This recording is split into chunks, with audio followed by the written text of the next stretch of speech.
बिना चीनी की चाय है ना? हाँ, बिना चीनी की चाय है सर। ठीक। सर ये लीजिए मिठाई खाइए। अरे किस बात की? मेरी बहन जो है 12वीं में बड़े अच्छे नंबर से पास हुई है। बधाई यार, लेकिन सॉरी मैं मिठाई नहीं खाता। थैंक कोई यू। बात नहीं सर, और लोगों को खिला दीजिएगा। अच्छा ठीक। क्या सर, आपने तो अपनी जिंदगी शुगरलेस कर दी है।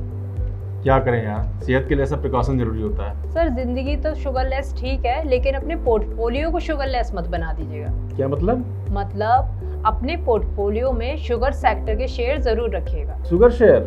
अरे सच में मेरे पोर्टफोलियो में नहीं है। ये तो मुझे समझ नहीं आता है शुगर शेयर। नहीं सर, मुझे तो लगता है आपको अपने पोर्टफोलियो में ये वाले शेयर रखने चाहिए। अच्छा, तो क्या अभी सही मौका है मतलब शुगर शेयर खरीदने के लिए? क्या शुगर के शेयरों में खरीद का मौका है? इसे समझने के लिए सबसे पहले शुगर सेक्टर के डेवलपमेंट पर नजर डालते हैं। अंतर्राष्ट्रीय बाजार में रॉ शुगर की कीमत 11 साल की नई ऊंचाई पर पहुंच गई है। पिछले एक महीने में रॉ शुगर की कीमत में 20% का इजाफा हो चुका है। दूसरी ओर घरेलू बाजार में चीनी की कीमतों में 6% की बढ़ोतरी हो चुकी है। चीनी वर्ष 2022-23 के लिए घरेलू चीनी उत्पादन के अनुमान में दूसरी बार कमी की गई। इस वजह से चीनी की खुदरा कीमत में और इजाफा होने की उम्मीद लगाई जा रही है।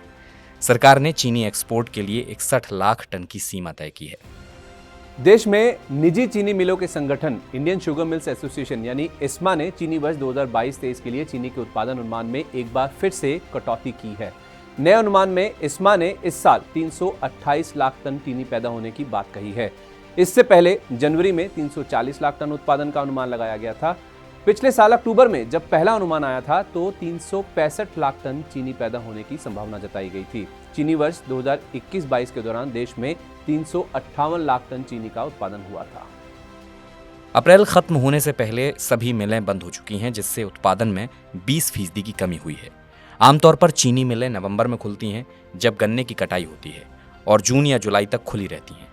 बेमौसम बारिश, कम फसल और उत्पादन में कमी से न केवल घरेलू बल्कि अंतर्राष्ट्रीय चीनी कीमतों पर भी असर हुआ है। चीनी की ग्लोबल कीमत 55 रुपए किलो है, जो 11 साल का उच्चतम स्तर है। सरकार ने चीनी एक्सपोर्ट पर 61 लाख टन की सीमा तय कर रखी है। साल 2024 में आम चुनाव से पहले जानकारों को चीनी कीमतों में बड़े उछाल की गुंजाइश कम ही दिखती है। घरेलू कीमतों में बड़ा उछाल आया तो सरकार अतिरिक्त एक्सपोर्ट को शायद मंजूरी नहीं देगी। गर्मी की शुरुआत होने से बड़े खरीदारों से चीनी की मांग में बढ़ोतरी की संभावना है। अप्रैल जून के दौरान गर्मी बढ़ने से कोल्ड ड्रिंक्स और आइसक्रीम की खपत बढ़ जाती है, जिससे मांग को सहारा मिलता है। गर्मियों में वेडिंग सीजन होने से भी मांग को सपोर्ट मिलता है।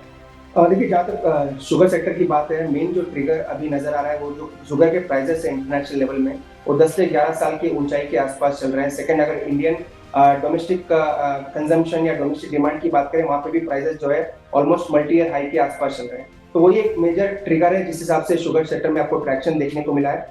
सेकंड, जो गवर्नमेंट का एस्टिमेशन था कि ऑलमोस्ट 33 मिलियन टन का ऑलमोस्ट प्रोडक्शन होगा, पर जिस हिसाब से शुगर एसोसिएशन के नंबर्स हैं, उन्होंने कहा कि अब 32.8 मिलियन के आसपास का इसमें प्रोडक्शन देखने को मिल सकता है। इसीलिए कुछ प्रोडक्शन कम होने की वजह से भी वहां से आपको डिमांड ज्यादा या फिर प्राइसेस ज्यादा उछलते हुए नजर आ रहे हैं। ये इसी ट्रिगर की वजह से आपको शुगर स्टॉक्स में भी बड़ा ट्रैक्शन नजर आ रहा है। अब अहम सवाल यह है कि इन सब डेवलपमेंट का शुगर सेक्टर के शेयरों पर क्या असर पड़ रहा है। तो उत्पादन में कमी, घरेलू बाजार में कीमतें बढ़ने से शुगर शेयरों में निचले स्तरों से रिकवरी देखने को मिली है। मार्च में ज्यादातर शुगर शेयरों ने अपना हाल का निचला स्तर छुआ है। कीमतों में उछाल से शेयरों में हाल की गिरावट से रिकवरी देखने को मिली है, पर शेयर अभी भी 52 हफ्ते की ऊंचाई से काफी नीचे कारोबार कर रहे हैं। दिग्गज शेयर 52 वीक हाई से करीब 15 से 32% की दूरी पर कारोबार कर रहे हैं। तो कुल मिलाकर हमने देखा कि शुगर सेक्टर में चल रहे डेवलपमेंट की वजह से इनके शेयरों में कुछ रिकवरी आई है, लेकिन अब भी ये अपने 52 हफ्तों की ऊंचाई से काफ़ी दूर हैं। अब ये भी देख लेते हैं कि इस सेक्टर का आउटलुक कैसा है। क्या चीनी शेयरों में अभी खरीदारी का मौका है? अगर हाँ, तो किन शेयरों में खरीदारी करनी चाहिए और क्या लक्ष्य होंगे? और ओवरऑल आउटलुक मुझे लग रहा है पॉजिटिव है। और जहां तक स्टॉक्स की बात है, स्टॉक्स डेफिनेटली ऊपर के लेवल से करेक्शन डेफिनेटली आया है, पर करंट जो लास्ट अगर 2 वीक का ट्रैक्शन देखें, वहां पे अच्छा उछाल भी आपको स्टॉक प्राइसेस में देखने को मिला है। तो ओवरऑल आउटलुक पॉजिटिव है। मुझे लग रहा है नेक्स्ट कुछ महीने तक शुगर स्टॉक्स अच्छे करने चाहिए। जहां तक स्टॉक्स की बात है, मुझे लग रहा है बलरामपुर चीनी पे आपको जरूर नजर रखनी चाहिए। बलरामपुर चीनी और त्रिवेणी इंजीनियरिंग, ये दोनों स्टॉक्स मुझे काफी पसंद है। जहां तक बलरामपुर की बात है, मुझे लगा 480 490 के लेवल्स आपको बलरामपुर में देखने को मिल सकते हैं। और जहां तक त्रिवेणी इंजीनियरिंग की बात है, ये स्टॉक मुझे लगा 350 तक डेफिनेटली जा सकता है। तो शुगर सेक्टर पे ओवरऑल आउटलुक पॉजिटिव है। थोड़ी गिरावट आती है तो बाई करें। बलरामपुर और त्रिवेणी, ये दोनों स्टॉक्स अच्छा कर सकते हैं। तो इस पूरी कहानी और एक्सपर्ट से मिली जानकारी से यह समझ आ रहा है कि शुगर सेक्टर आपके पोर्टफोलियो में मिठास ला सकता है। अपने पोर्टफोलियो का एक हिस्सा आप शुगर सेक्टर में लगा सकते हैं, लेकिन दो बातों का खास ध्यान रखें। पहला ये कि शेयर बाजार में जोखिम और उतार चढ़ाव बना रहता है, और दूसरा ये कि शुगर सेक्टर साइक्लिकल नेचर की इंडस्ट्री है। साइक्लिकल नेचर का मतलब ये है कि इस इंडस्ट्री में भी उतार चढ़ाव बना रहता है।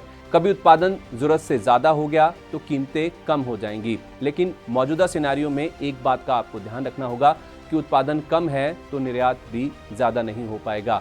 इसलिए हो सकता है कि इसमें सरकार दखल दे। तो निवेश करते समय आपको इन सब फैक्टर्स का ध्यान रखना होगा।